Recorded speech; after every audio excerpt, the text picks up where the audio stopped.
सोने का गैलना कहानी के लगैले सोने का गैलना कहानी के लगे जब रूप न गोढ़निया होई सोने के गैलना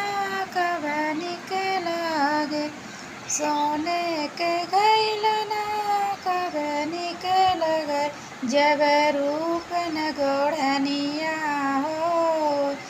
रेशम की डोर सोनन के गैलना कहानी के लगे सोनन के गैलना कहानी के लगे जब रूप न गोढ़निया हो